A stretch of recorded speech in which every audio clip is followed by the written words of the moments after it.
L'autre jour, je suis tombé sur une affiche de chat perdu. Et je sais pas pourquoi, je me suis dit que j'allais le retrouver. La première étape, c'était d'appeler les propriétaires pour avoir des précisions. Et ils m'ont envoyé plein de photos. O'Neill est un British Shorthair Silver aux yeux verts. En 2009, il avait atterri dans sa nouvelle famille et il avait tout de suite pris une place importante dans le cœur de l'ado de la famille qui était dans une période difficile. Entre le harcèlement scolaire, le départ de sa sœur de la maison familiale et ses parents qui s'engueulaient souvent. L'ambiance n'était pas toujours facile.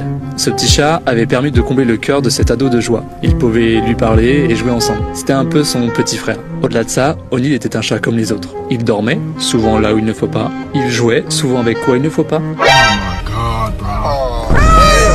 Et il devenait fou après avoir fumé des joints. Bon, ça c'est faux, mais il avait quand même ses quarts d'heure de folie. Et surtout, il était juste magnifique. Si sa vie de chat fut idyllique au début, lorsque le jeune homme partit vivre ailleurs pour ses études, O'Neill resta avec les parents, qui se séparèrent quelques années plus tard. O'Neill alla vivre alors chez le père. Sans s'en rendre compte, l'ado avait un peu abandonné derrière lui son chat, même s'il le gardait de temps en temps et lui rendait visite. Mais au fond de lui, il s'en voulait un peu.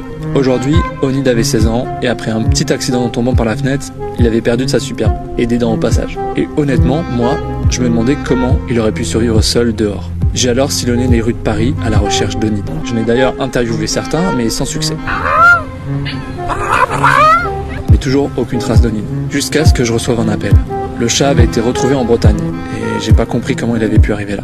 On m'annonçait qu'il était très faible et proche de la mort. Je me suis donc rendu sur place, et quand je l'ai enfin retrouvé, j'ai eu comme un effet de déjà-vu. Je me suis rendu compte que quelque chose clochait. Je me suis replongé dans les photos et un détail m'est apparu. Le nom du chat n'était pas O'Neill, mais Dino.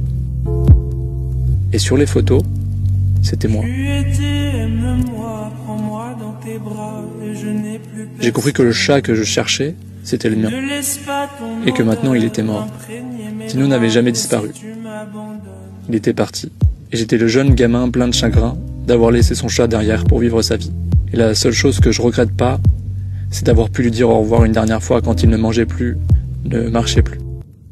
Je l'ai pris dans mes bras et je lui ai dit « Merci mon chat de m'avoir donné tant d'amour et de joie quand j'allais mal, et désolé de t'avoir un peu abandonné. Maintenant tu peux partir. » Le lendemain, il était mort. Je suis alors allé dans la rue pour arracher l'affiche, car il était temps de tourner la page d'une vie avec mon chat.